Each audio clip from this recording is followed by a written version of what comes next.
penyertaannya sehingga kita boleh berkumpul bersama dalam kegiatan katekese ini. Dan terima kasih juga atas kehadiran dari kita semua dalam pertemuan katekese ini. Dan tema yang akan kita bahas kali ini yaitu partisipasi umat dalam hidup gereja. Kita semua dipanggil menjadi bagian aktif dari gereja, bukan hanya sebagai penonton atau penerima pasif. Mengapa mengangkat tema ini? Karena dilihat dari situasi saat ini bahwa peran dari umat terhadap kegiatan gereja sangat penting. Namun dilihat dari realitanya sekarang, masih banyak umat yang kurang aktif atau terlibat dalam hidup gereja. Maka melalui sharing dan diskusi kita pada malam ini, kita semakin menyadari pentingnya peran serta kita masing-masing dan tergerak untuk bisa lebih aktif dalam kegiatan gereja. Marilah kita membuka hati dan pikiran kita untuk menerima bimbingan Roh Kudus agar kita dapat memahami dan menghayati tema ini dengan baik.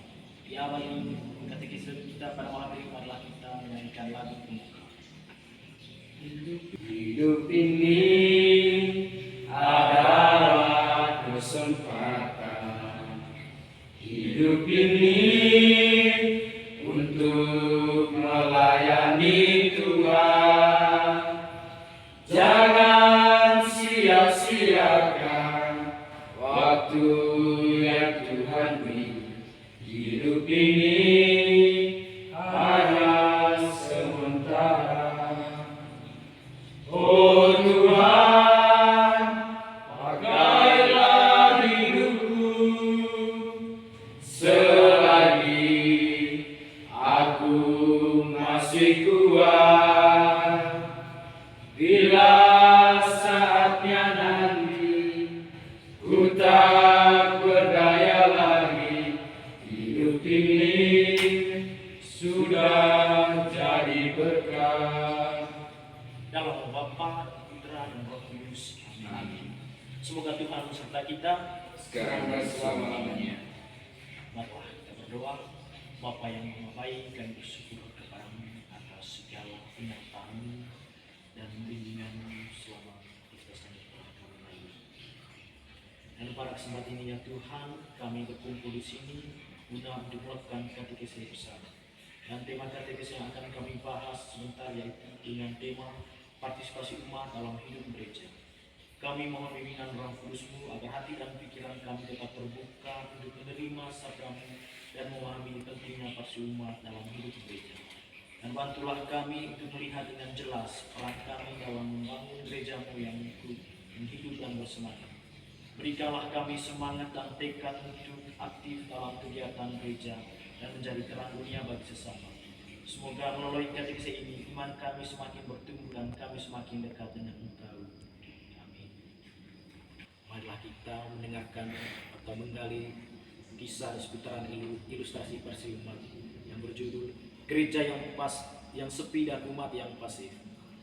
Di sebuah desa terpencil yang dikelilingi perbukitan hijau dan sungai yang mengalir tenang, berdiri sebuah gereja tua dengan dinding batu bata merah yang kokoh.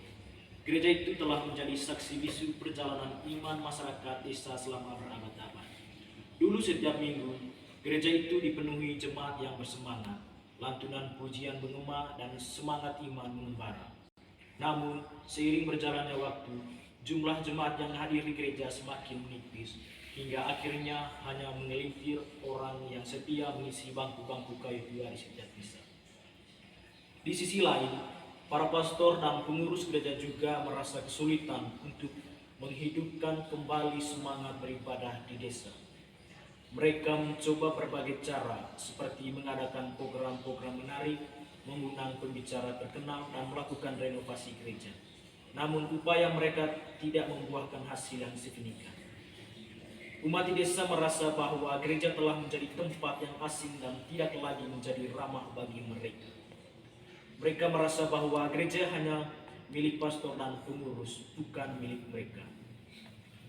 Kekecewaan ini memicu sikap pasif dan apatis yang semakin memperparah situasi. Seiring berjalannya waktu, gereja tua itu semakin sepi dan sunyi. Lantunan hijau yang dulu menggema kini hanya terdengar semar-semar, dan semangat iman yang dulu membara kini hanya tinggal kenangan. Gereja itu menjadi seperti monumen yang megah namun kosong, hanya mengingatkan pada masa kejayaan yang telah berlalu. Saudara-saudara, setelah kita mendengarkan dari cerita tadi, saya ingin memberikan beberapa pertanyaan penting untuk kita semua. Pertanyaannya, kira-kira hal apa yang menarik dari cerita tersebut?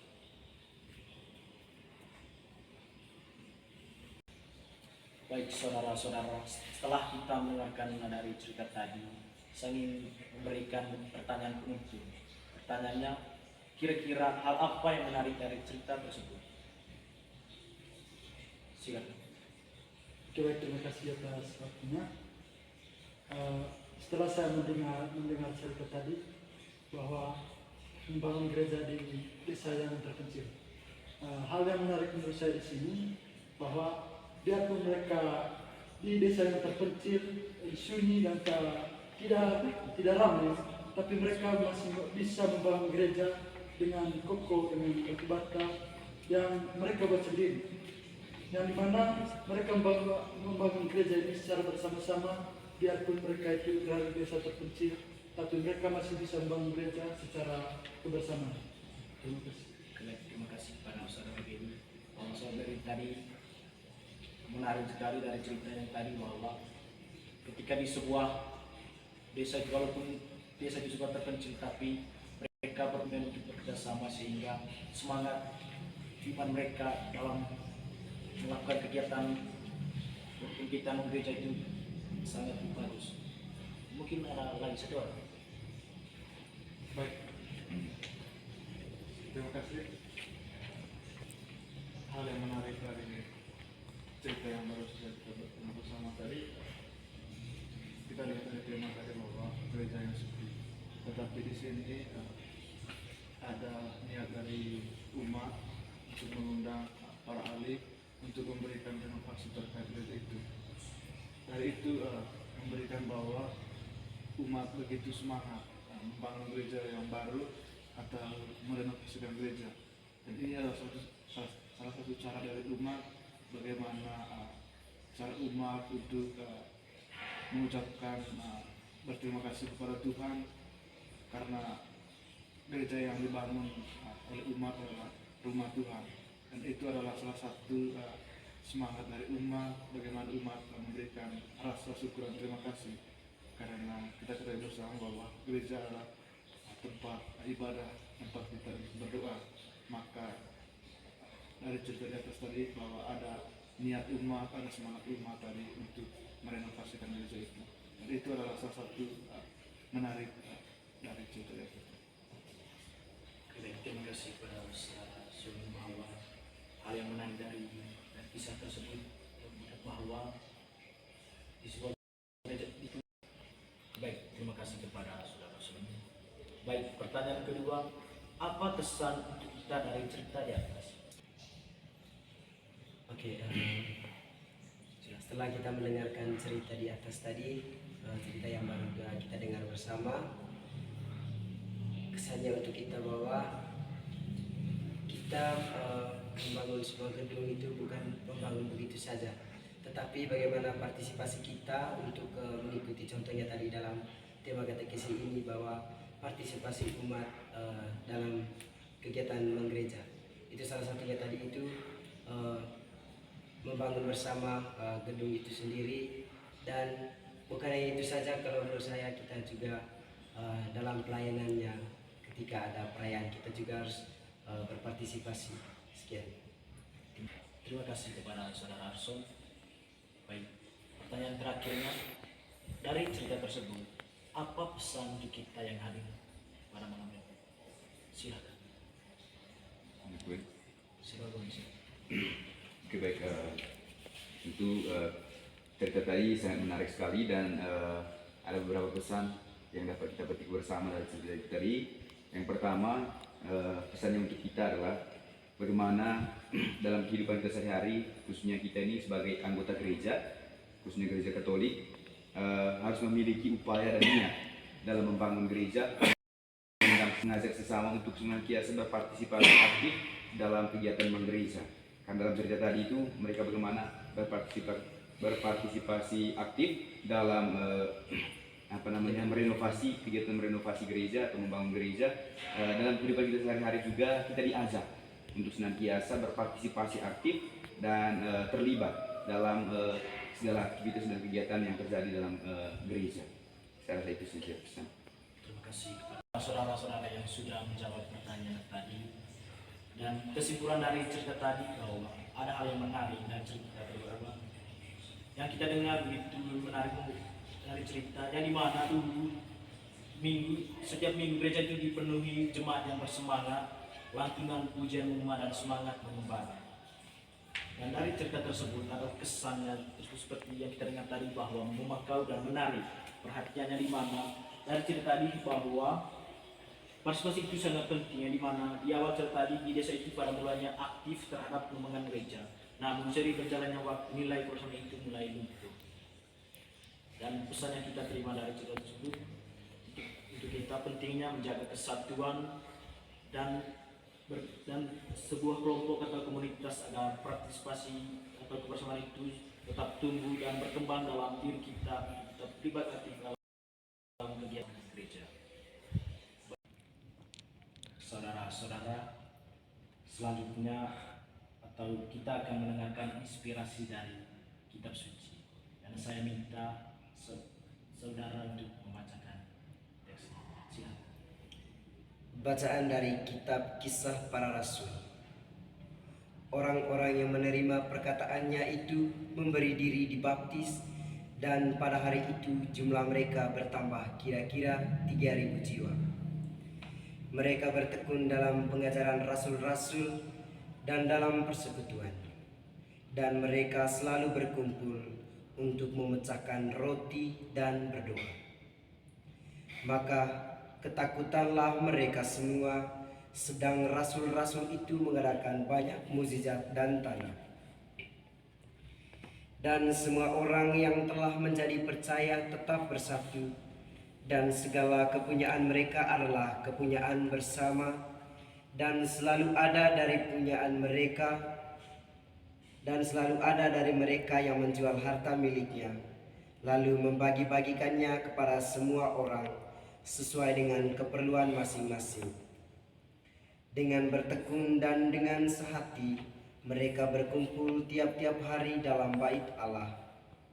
Mereka memecahkan roti di rumah masing-masing secara bergilir dan makan bersama-sama dengan gembira dan dengan tulus hati, sambil memuji Allah.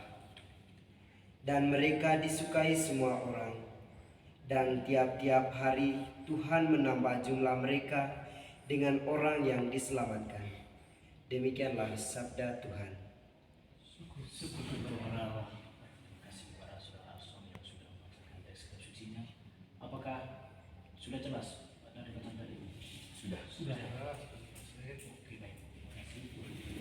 Sekarang kita dengarkan dari bacaan tadi. Kira-kira ayat manakah yang menarik dari yang seperti yang kita dengar tadi? Dan kalau ayat itu menarik, sertakan dengan alasan mengapa ayat itu menarik.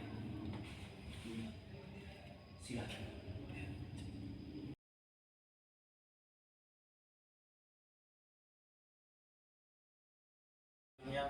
Bagaimana mujizat dan tanda-tanda yang dilakukan rasul-rasul mempengaruhi iman orang di sekitar mereka? Baik, Silakan. saya menjawab. Rasul-rasul atau tanda-tanda yang menjadi mujizat. Pertanyaan itu. Ya. Orang yang telah menjadi percaya tetap bersatu. Artinya, semua kita yang percaya kepada Kristus, maka Kristus itu tidak dipisahkan, maka kita semua itu ikut bersatu dalam Kristus. Kristuslah yang menyelamatkan kita dari dosa. Terima kasih, saya kembalikan. Baik, terima kasih kepada saudara John. Mungkin ada yang lain lagi. Silakan. Terima kasih atas waktunya. Isi tadi, setelah para rasul-rasul mengajarkan mereka tadi, iman mereka menjadi terganggu, dan di mana mereka semakin mendekatkan diri pada Tuhan, dan di mana iman mereka ini tadi, orang-orang ini memecahkan roti yang mana mereka mencecar roti di masing-masing rumah mereka masing-masing. Itu bertanda bahwa mereka itu sudah dipengaruhi sama ajaran-ajaran Rasul tadi terkait dengan Tuhan Yesus, yang dimana mereka mengajarkan ini dan mereka itu mengikuti arah dari mereka, dan mereka bisa memecahkan roti bersama-sama di setiap rumah mereka masing-masing. Terima kasih kepada Saudara Beri, jawabannya sangat menarik. Mungkin ada yang lain, Saudara. Silakan. Kalau dari saya yaitu dalam pengajaran Rasul tadi itu, setelah Rasul mengajarkan umat untuk selalu dekatkan dengan Tuhan, banyak mukjizat dan tanda-tanda, dan dari mukjizat inilah atau tanda-tanda ini dan tanda-tanda ini hati umat bergerak untuk hidup bersama Tuhan dan menjalankan ajaran-ajaran dari para rasul itu, yang dimana mereka tadi itu hidup yang dimana tadi mereka disukai bukan, dan tiap-tiap hari Tuhan dari mukjizat itu Tuhan menambahkan jumlah mereka dengan orang yang diselamatkan. Terima kasih kepada Saudara. Baik, pertanyaan kedua, bagaimana tanggapan saudara-saudara mengenai kisah jemaat perdana yang kita dengar tadi? Silakan. Oke, terima kasih. Jadi menurut saya, tanggapan saya berkaitan dengan isi kitab suci tadi, saya sungguh takut juga bagaimana dikisahkan tadi, bagaimana para rasul setiap harinya mereka mengajar dan berkhotbah dan juga melakukan mujizat-mujizat sama seperti yang Yesus lakukan saat ia masih ada di bumi. Tentunya para rasul tidak dapat berbuat demikian kalau seandainya Yesus tidak memberikan Roh Kudus kepada mereka atau memberikan kuasa kepada mereka. Dan juga setiap harinya bagaimana jumlah mereka selalu bertambah dan banyak orang yang setiap harinya diselamatkan. Jadi luar biasa bagaimana kisah jemaat perdana ini yang dipimpin oleh Santo Petrus ini. Jadi itu dari saya. Terima kasih. Oke, baik, terima kasih kepada saudara jawabannya saya tanya tadi. Oke, baik. Mungkin ada lagi. Oke, baik saja. Oke, baik, pertanyaan ketiga. Setelah kita mendengarkan sabda Tuhan tadi, mungkin ada dari kita yang ingin membagikan pengalamannya sesuai dengan dari teks yang sudah kita baca tadi. Silakan. Baik, terima kasih atas waktu dan kesempatan yang diberikan kepada saya. Jadi saya akan membagikan sedikit pengalaman yang sesuai dengan isi bacaan yang sudah kita dengar bersama tadi. Jadi pengalaman ini berdasarkan apa yang pernah saya alami di kampung saya sendiri. Jadi selama saya kuliah di Stipas ini dan ketika saya pulang libur kemarin itu, libur kita selesai ujian kemarin itu kita pergi libur. Nah, sampai di rumah saya itu setiap hari Minggu saya pergi bisa terus setiap hari Minggu. Nah, ada anak-anak yang melihat bilang begini, tengok apa kok? Tengok misa gitu. Apakah kamu tidak malas pergi ke gereja? Saya bilang begini, sekali-sekali ketemu Tuhan, saya bilang begitu. Akhirnya mereka mungkin mereka merasa malu dengan jawaban saya itu, dan akhirnya mereka mendekatkan diri kepada saya. Mereka bilang begini, saya ikut nanti minggu depan, saya pergi misa gitu. Nah, seiring berjalannya waktu dan karena saya sering berjalan dengan saya punya teman yang satu ini, ada begitu banyak teman-teman juga yang mau ikut bersama-sama dengan kami setiap hari Minggu pergi misa. Nah, dari cerita ini juga pesan dari saya dari pengalaman ini tadi, pengalaman saya ini tadi walaupun bukan mukjizat yang saya buat di kampung, tetapi kata-kata saya itu setidaknya bisa menggugah hati anak-anak di kampung saya untuk bisa berpartisipasi dalam misa setiap hari Minggu. Jadi itu saja pengalaman dari saya. Terima kasih kepada saudara yang sudah membagikan pengalaman. Mungkin ada lagi yang ingin membagikan pengalamannya.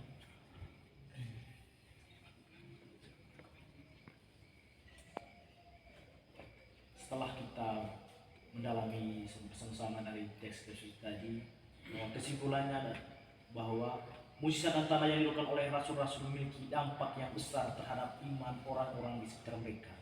Tindakan-tindakan luar biasa ini berfungsi sebagai bukti nyata dari kuasa dan kebenaran pesan iman mereka.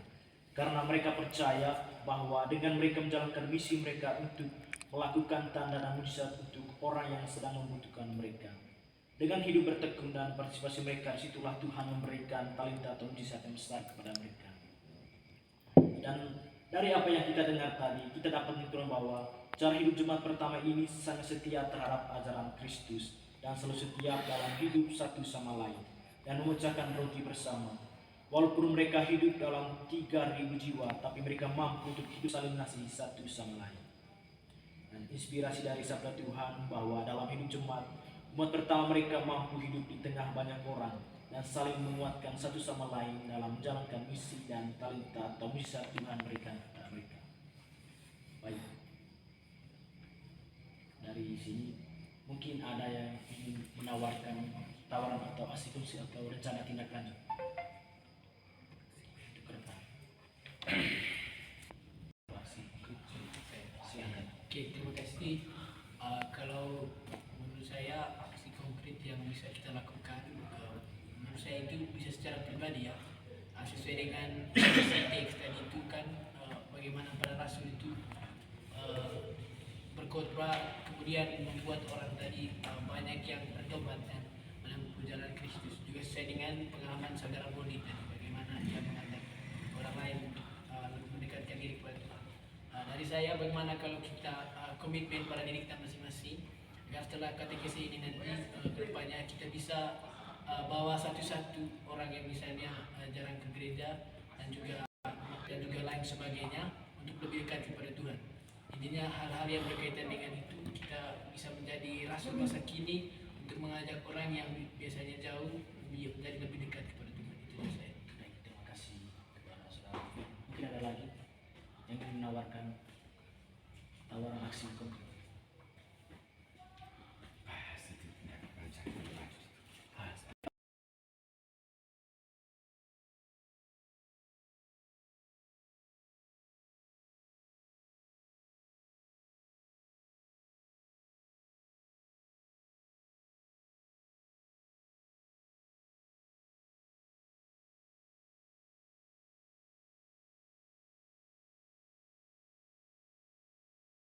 Itulah kami ya Tuhan, agar kami selalu setia dalam menjalankan tugas perutusan dan untuk selalu mengikuti kegiatan yang berhubungan dengan kegiatan gereja serta terlibat aktif demi mengembangkan pembangunan gereja demi kemuliaan nama-Mu yang hidup dan berkuasa sepanjang segala masa. Amin. Baik, marilah kita satukan ketika ini dengan semoga Tuhan beserta kita sekarang dan selamanya.